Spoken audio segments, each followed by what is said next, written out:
Wonderful. Welcome to this Spirit Gathering teleconference. Today is October 19th, 2021, and it is a Tuesday evening, and my name is Crystal Cochran, and our topic tonight is the alchemy of self-worth, self-care, and self-love. And I know I personally am very glad to have you join us, and I really welcome the invitation and the honor to be here this evening. So tonight we are meeting as a sacred council. In all the work that I do, I treat everything as if it's a sacred circle. And I understand that you are all accustomed to what is called the talking stick council, which I think is beautiful. So you pick up the talking stick when you speak and put it down when you finish. One person speaks at a time, and you wait to speak until you pick up the stick. So since we are on the phone, of course, it's imaginary. So, when it's open for discussion, I'll just say the talking stick is in the center of the circle. And if you know that you are the person who is speaking, you can say, I'm picking up the talking stick. And when you are finished, then you can just, say, I am complete, or I have spoken, and place the talking stick back in the circle. So the pause is one of the great features of a pure spirit style circle. The pause, which we can use as a resource to open space to reflect on what is unfolding within us in the moment. So, Diane, will you be serving as the guardian? Yes, I will be happy to. Thank you. So Diane's going to ring the chime for the pause if needed, or when you ask for it. So when the chime is sounded, we'll stop talking and pause for 3 breaths. Then the person who called for the pause explains the reason. The guardian will then ring the chime again for another 3-breath pause, and then we will resume the discussion. So the timekeeper for tonight is also Diane. She's wearing many hats, and she'll sound the time call. I don't know how many minutes, just to remind us of the impact of time on our gathering. I don't recall that in our pre-conversation. I'm so sorry. Like maybe by 1/4 or so. Okay, perfect. So let's now take a moment to get settled, to center ourselves, and to let go of the events of the day and begin to enter the deeper sacred space within each and every one of us. And now we have the pause.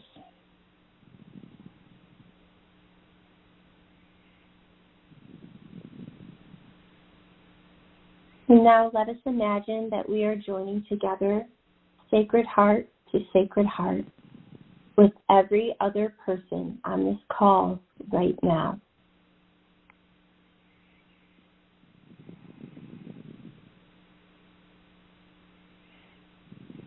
And now let us imagine that we are joining together in circle with a lighter flame or fire in the center.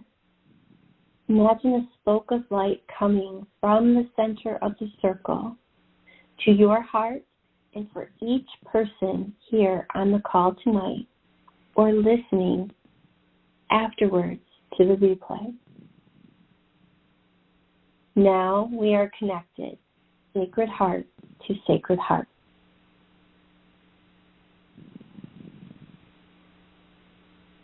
Let us now set our intentions. We listen to one another with compassion and curiosity. We ask for what we need and offer what we can. We deepen our connection with one another and the divine. May this sharing serve us, our communities, and the planet. And so it is.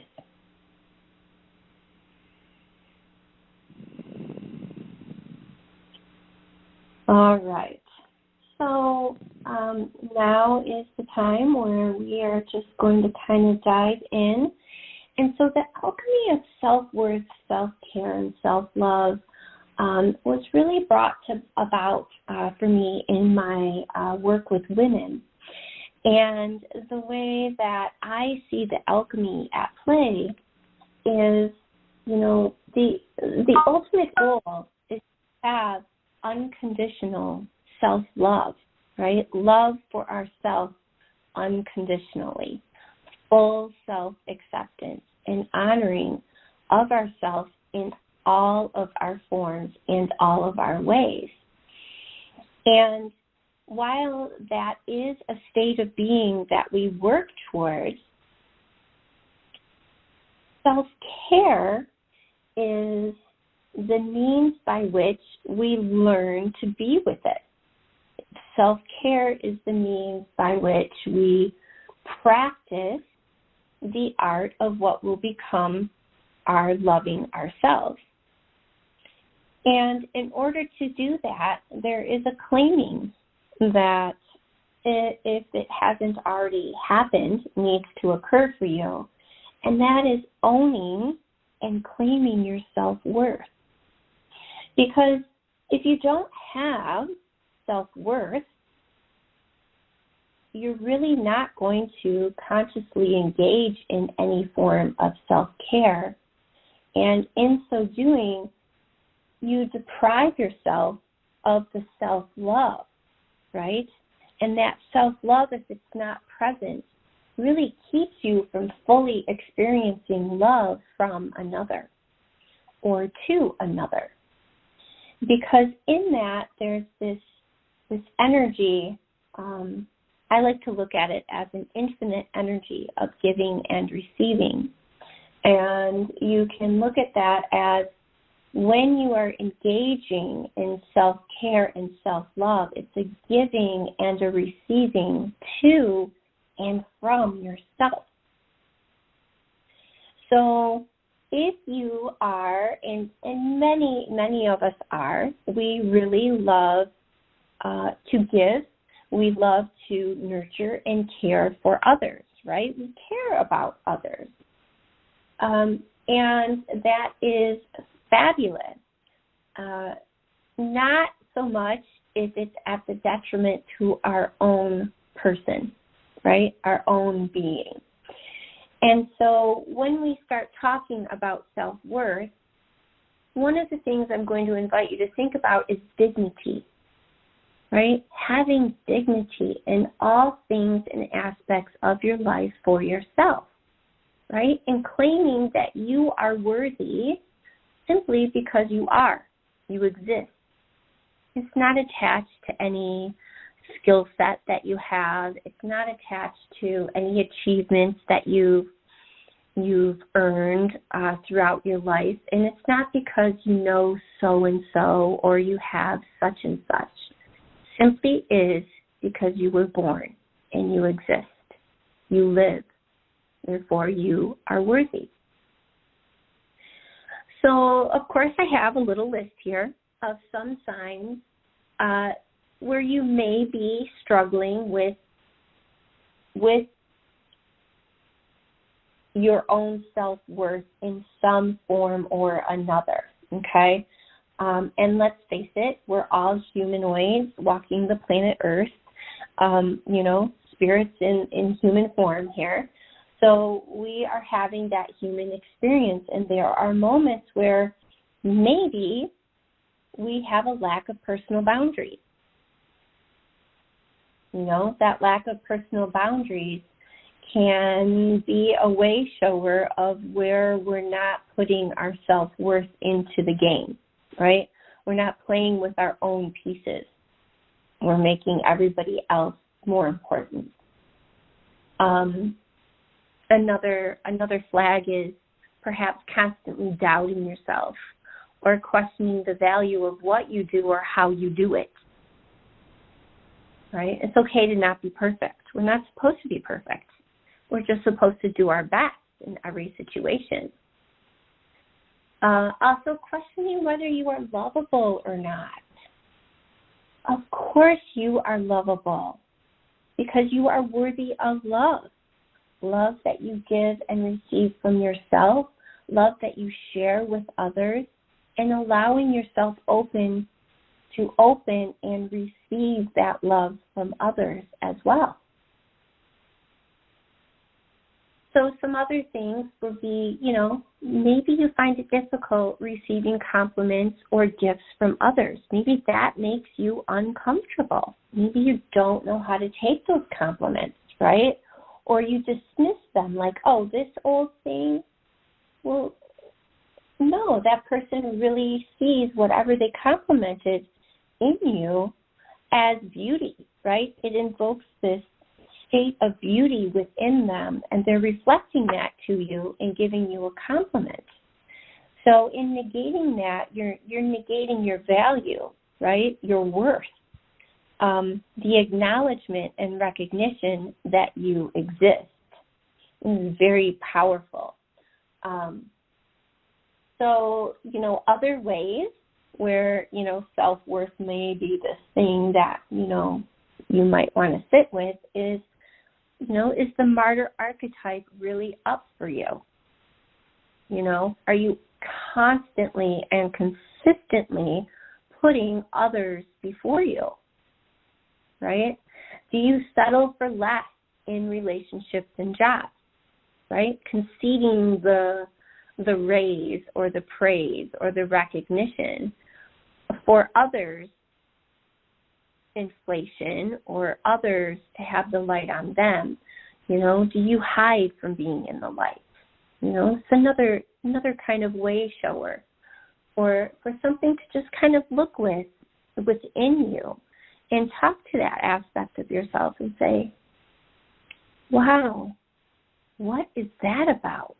I just realized I do that. Why do I do that? Why can't I see in myself what others see in me? Are you afraid to share and be the true you unapologetically, right? And unequivocally? Do you hide aspects of yourself because you don't want to share them, or you fear how they're going to be received by others, how you're going to be received by others? Other ways are maybe you don't feel others respect you, or you feel stuck in victim mentality. Perhaps you lack assertiveness, right? Speaking up for yourself, taking a stand, asking that question. Hey, John, remember yesterday we had that conversation and you said that you were going to get back to me? I understand that you're busy, but I'd really like you to get back with me on that. Where do we stand on that situation? Kind of thing. That's being assertive for yourself, right? Making your needs known and being clear with your needs, right? So being clear with your own inner communication, so then you can better be more clear with your communication with others. Huge, huge.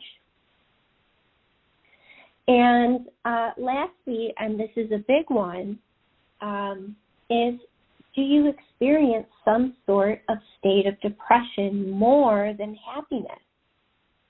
So do you lack fulfillment? What parts of you are you ignoring in that? Depression is, your inner self calling out and really struggling to be heard and seen by you. So are you looking at these aspects of yourself? I know this is heavy. I promise we're going to get to some really good stuff. But self-worth is a really big thing. And it's really a way of protecting yourself from being vulnerable when you don't exert or express or really claim your self-worth, right? There's a low or no self-worth comes from childhood wounding and or fears, as well as ancestral woundings, right? So anytime we experience something, it might not be an experience from this lifetime in this body, but something we've inherited from our ancestors, or maybe something that has been carried over from a previous life. So having a strong sense of self-worth improves the overall quality of your life by helping you to love and respect yourself. It helps you gain confidence and make wise decisions.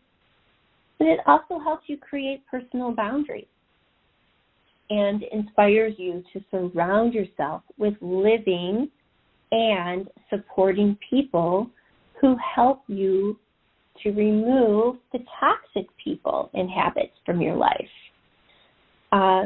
So, you know, this is, it's really powerful, and I'm really sensing that those of you who have joined me on this call have walked this path, and while you may or may not have more to go, you've brought yourself through most, if not all of this already, and it's hard to remove toxic people and habits from your life. You know, it's not that you don't care about them or you don't love them. You just really love yourself enough to not let them make you feel bad about yourself anymore, right? That's that toxicity piece. So all of this, in turn, guides you to connect with your purpose, to lead and live from your authentic self, because self-worth is an inside job. And here's how you cultivate it. One, I've already said, boundaries and self-care, right?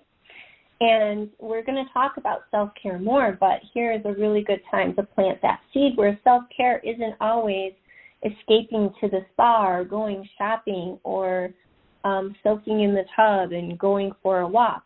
Self-care sometimes is sitting with the nitty-gritty ickies and letting yourself feel them and clear them for yourself. Also, in reclaiming your power, right? That introspection and reflective process through journaling, through sketching, through art, through movement, through meditation. These are all huge. And, you know, before we move on to the next piece of self-care, I'd really like to place the talking stick in the circle to see what has surfaced for you, what is coming up for you. If you would like to share, this is a safe space for you to do so.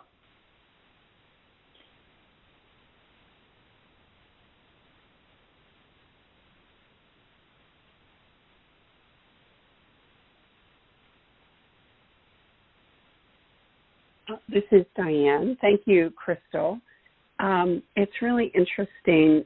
I've been looking at, in the last month or so, especially boundaries and that whole, especially around in service to others, you know, putting others first. And I don't know, that just sort of, there's another layer that became clear around the boundary piece, especially as related to self-love, worth, and care. So thank you for that. And it's just stirred up some additional layers. Thanks. Oh, yes. Oh, you're so welcome. Yes. Boundaries and service to others it's really, it's huge, because us light workers, we want to help people. That's, you know, our purpose and our passion is to really help people move through everything. And it can be very easy to lose sight of, oh, nope, I've got to pause and take that time for myself to refill my cup. Like, I need to put a boundary down for myself here. Yeah, so thank you for sharing that.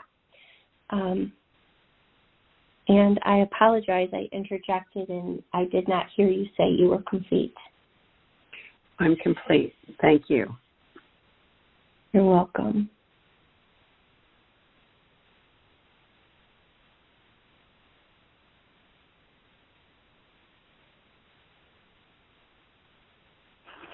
Catherine, picking up the stick.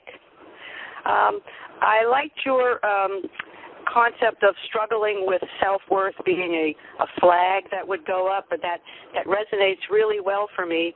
I know that for a very long time I had trouble accepting compliments. If people gave me compliments, it was an issue. And I used to go out with my mother-in-law a lot, and she had the same problem.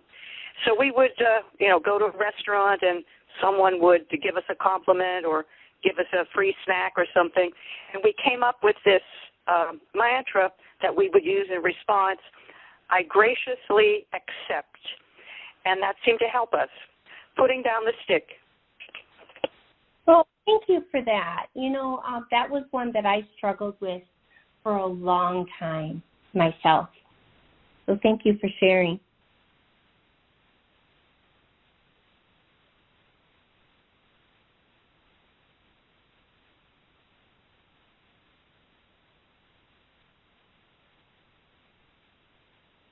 This is Veronica picking up the stick.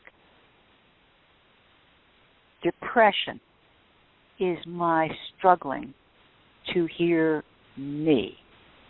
Thank you for that. I have walked away. Last December, I walked away from a life that I had been leading, and I was so unhappy. And in the walk away, I ran screaming and got myself in a situation which is quite fraught with emotion. And I'm looking at this as a gift of facing every fear that has been blocking me for all these years, which were all issues of self-worth and standing up for myself and knowing that I deserve the absolute best and that the only one holding me back is me. That's an oversimplification of the horror that's going on in my chest as I verbalize this. But I have been so proud of myself that I ran screaming. I'm so proud of myself that I'm out in a position of, let's just call it a great adventure of self-discovery and a new rebirth. And this is the most important telephone call that I have had in quite a very long time, putting down the stick.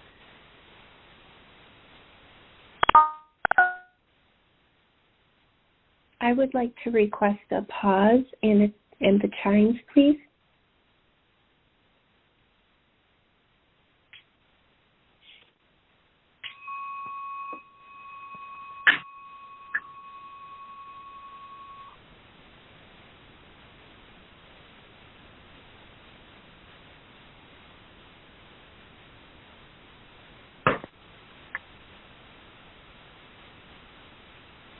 Thank you so much.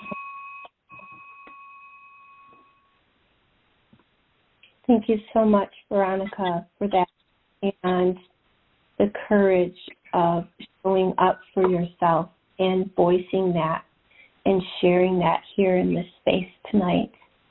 And thank you for those beautiful chimes, Diane. Veronica, I just want to know that I have lit some Palo Santo on your behalf, and I have my hands over my heart,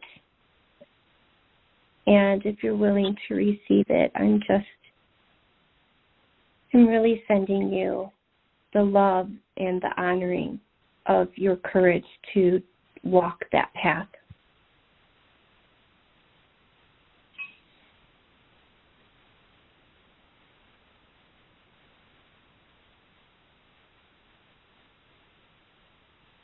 Thank you. It feels wonderful. God bless. You're welcome.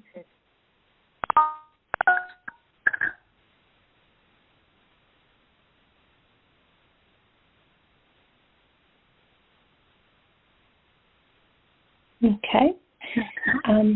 Is anyone else?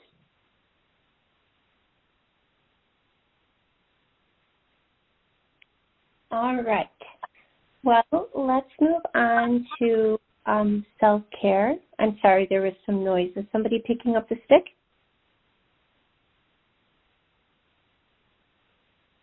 Okay. So the first thing that I want to mention about self-care is not selfish. It is not selfish, nor does it mean that it's time to go shopping or get a pedicure. In my world, self-care is not a to-do. It's a slowing down to replenish, to restore, and to renew. Self-care is being you for you and honoring yourself as you are. That is my definition of self-care. So I know you're all muted, so go ahead and repeat this to yourself aloud, or if you have your journals, write it down. Self-care is not a to-do. Right? Self-care is being you for you and honoring yourself as you are.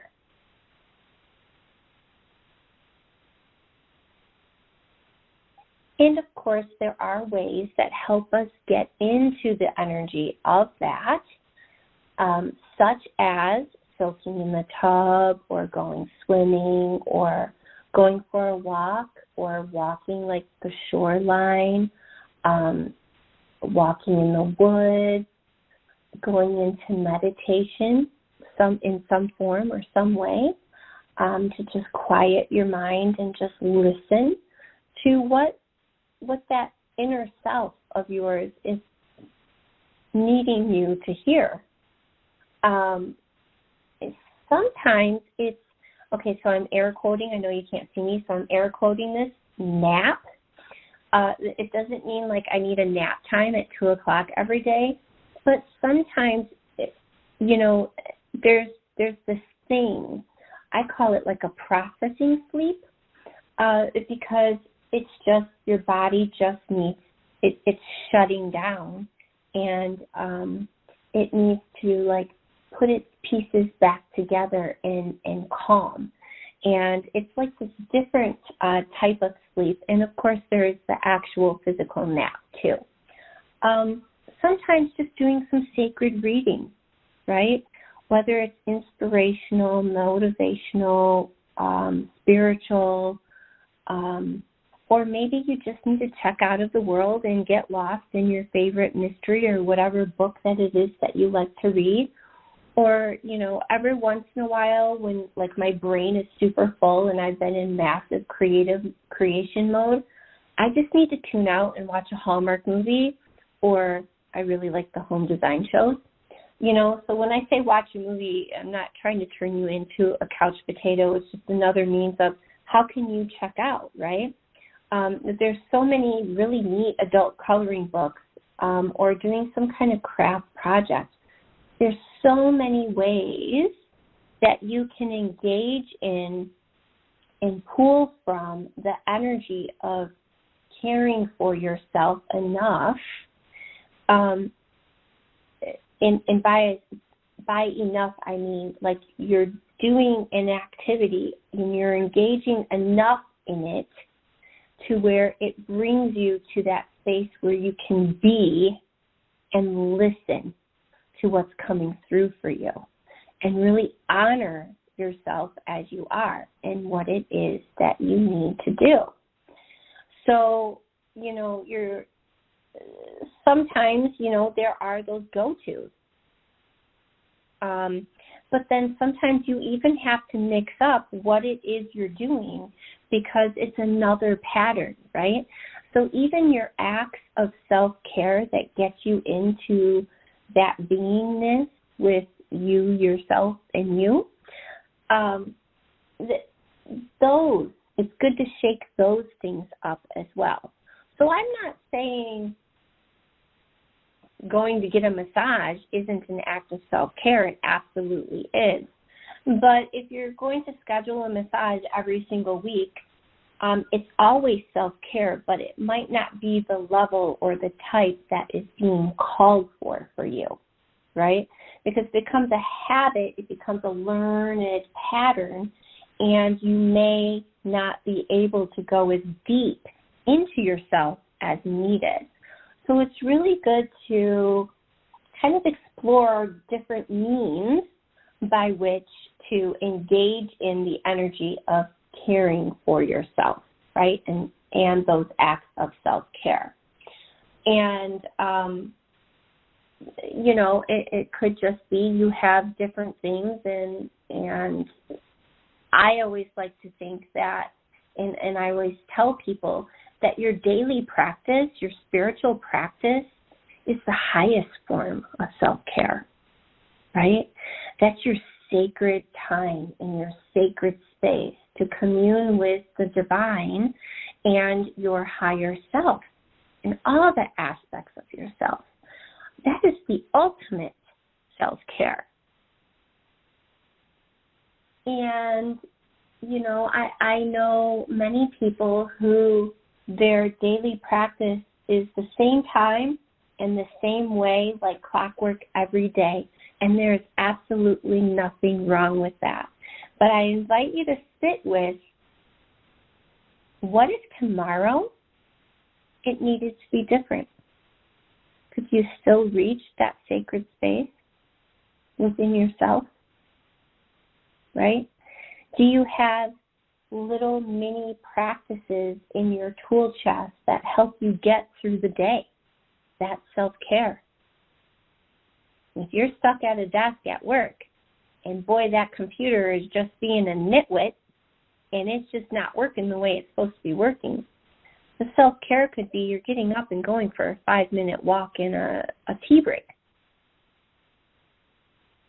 You're shifting your energy.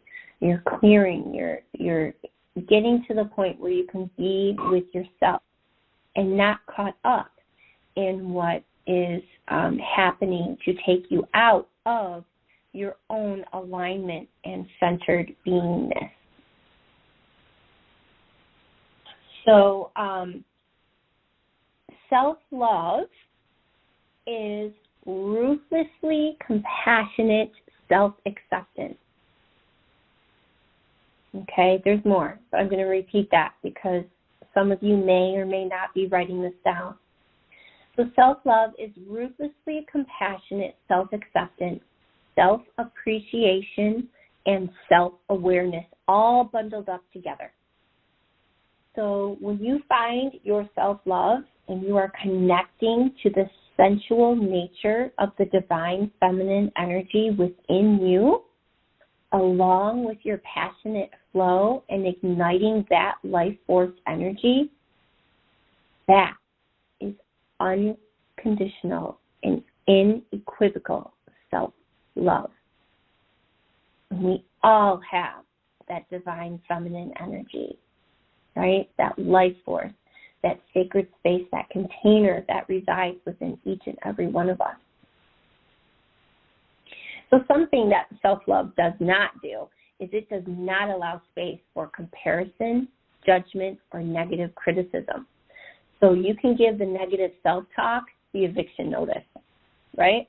Negative self-talk is like an unmanned fire. It burns out of control and destroys whatever is in its path, which makes it the most dangerous when you are seeking change for yourself. Okay? So when negative self-talk creeps in, that's tied to what?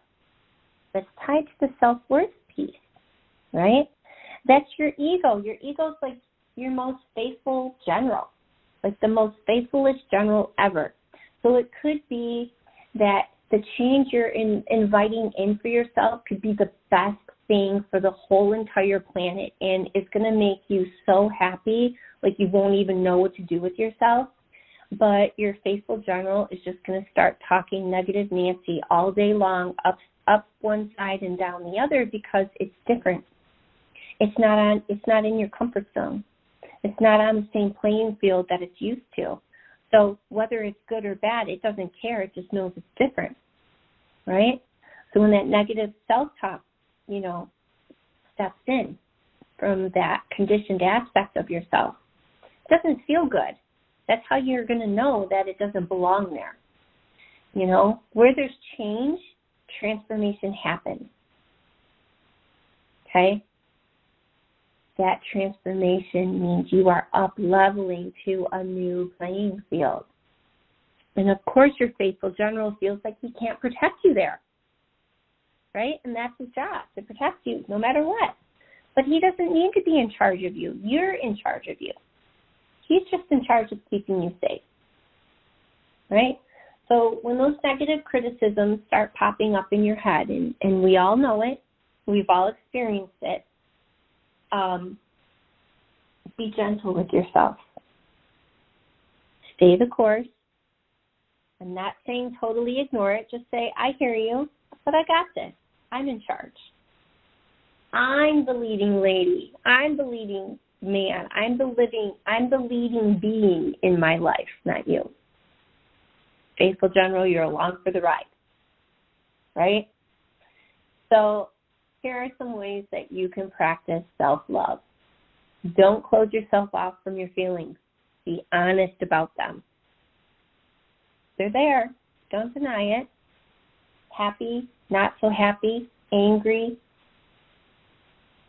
loving, kind, caring. They're all in there. We all have all of them.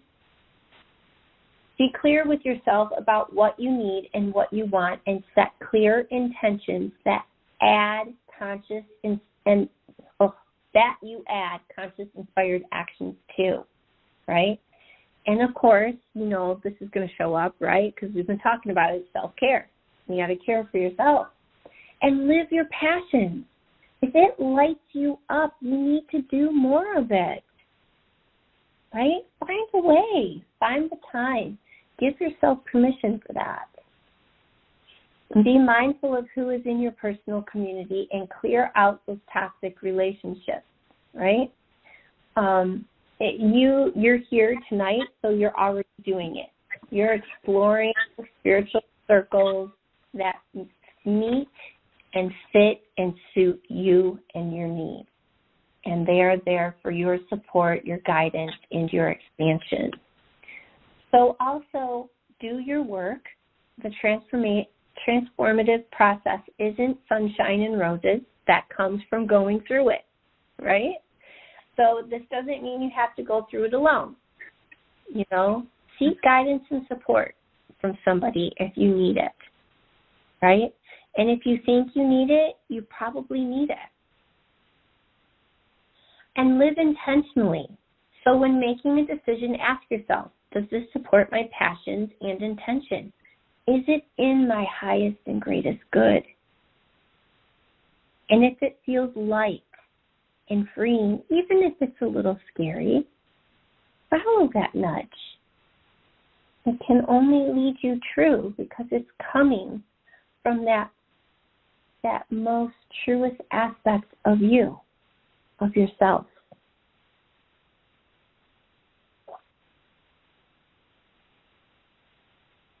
All right. So I do have a guided meditation, but I really want to just take a moment to place the talking stick in the circle and give you each a turn if you are called to speak or ask a question or share in any way you are called to do so. And from the timekeeper, it's 9:22. Okay. Does that mean I've gone over? I should know. We end around 9:30. Okay. Okay. So do you want to share, or would you like me to do the meditation before we do the closing? I'm opening this up to the circle.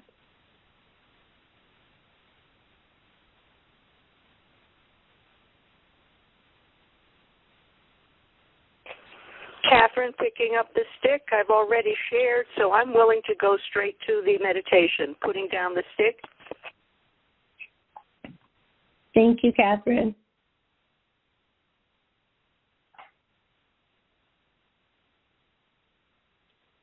All right. So let's go into, yeah, sounds good. Yeah? Okay. Yeah, meditation sounds great. Thanks. Awesome. All right. So let's go into the meditation then. Go ahead and just make sure that you are comfortable and you don't have any part of your body crossed. And your eyes are closed and you're connecting with your breath. In through your nose, out through your mouth.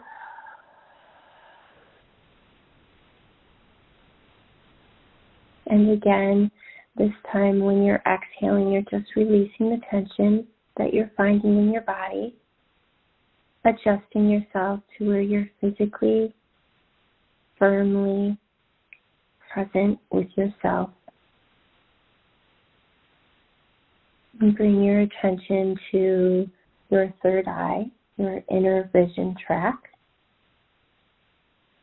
And as any other thoughts creep into your mind, just want you to say, yeah, I see you, and swipe it away.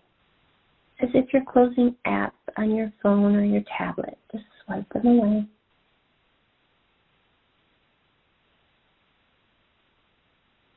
And keep swiping.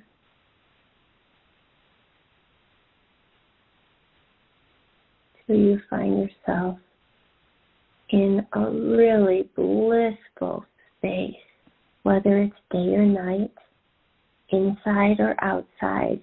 Oh, you feel so at peace and so calm. You just take a nice deep breath in this lovely, yummy space that lives within you. And notice, what are you smelling? What are you feeling? What are you seeing?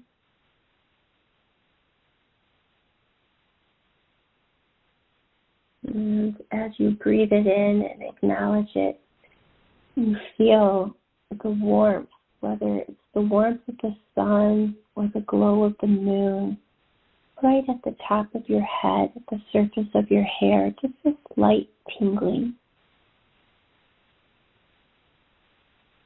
And you inhale and you bring that energy down in the third eye. And on each inhale, you're bringing the energy down through all of your chakras, all your energy centers. Okay, if it takes more than one breath between each center for each chakra.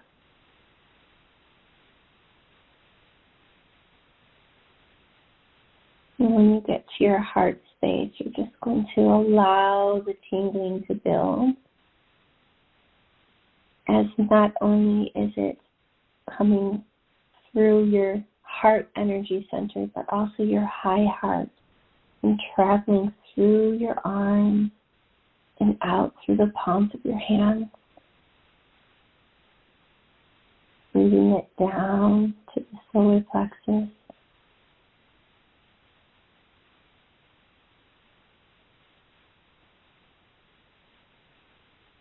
And down to the sacral chakra. And down and through your roots, that space where if you're sitting on your sits bones, that touches the earth or the chair or the floor. But also it kind of builds here too, right? Because now you're going to send it through your legs, down past your knees, out through the soles of your feet, bringing you fully present in the now with yourself. And on the next inhale, you just feel it lighting you all the way up and clearing each of your energy centers. You bring your hands over your heart and you just hold that love for yourself in the here and now. And you just listen, feel. And the guidance is coming through for you.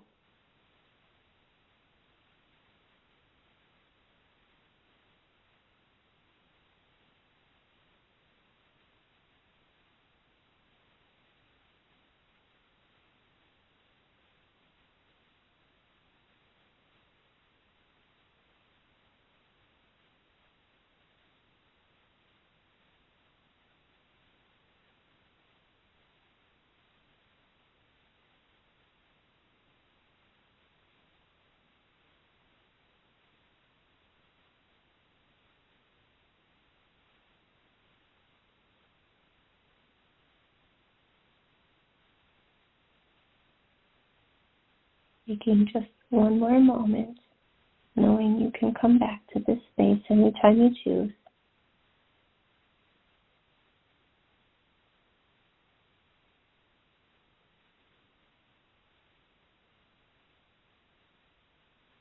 Give yourself a moment of gratitude for bringing yourself here tonight and bringing you here fully present in the now, within yourself, connected with the divine above, the divine within, and the earth below you.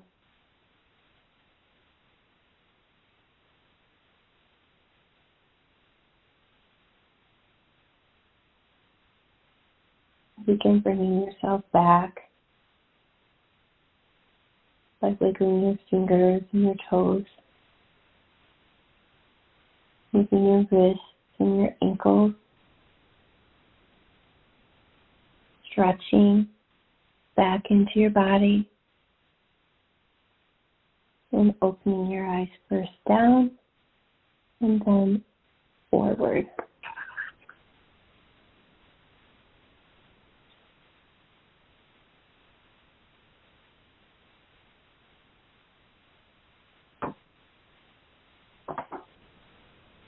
All right. Well, thank you for joining us for the Spirit Gathering teleconference. The call may be archived as an MP3 at www.tzaddi.org. Phone access to the recording of this call is available until next month's call. For playback of the recording, dial 712-432-1085. Access code 990322#. We hope you will join us for the next Spirit Gathering call on Tuesday, November 16th at 5:30 p.m. Pacific Time. These calls are hosted by Tzaddi, an interspirit metaphysical organization founded in California in 1964. Tzaddi welcomes, nurtures, supports people in celebrating and more directly experiencing their relationship with the loving presence of the divine. Our programs are open to people of any race, color, or national or ethnic origin. Visit www.tzaddi.org to learn more, including a full calendar of events hosted by Tzaddi members. Donations of any amount to support Tzaddi's functions are gladly accepted via donation button available on every page at tzaddi.org or by sending funds via PayPal to donations@tzaddi.org. While I'm not currently on the Tzaddi calendar events as a member, if you're interested in learning more about me, you may do so at crystalcockerham.com. And we will close now with thanks and a blessing. Thanks to Tzaddi founders Amy Keys and Dorothy Blackmere. Thanks to all of you who have been a part of our community tonight. And thanks to the divine who support us always, even when we are not aware of it. I bless each and every one of you who have joined me tonight, this evening, and all who are listening to the replay. And I thank you for the opportunity to share in sacred space with me. May you be blessed, may you be safe, may you be loved and feel loved.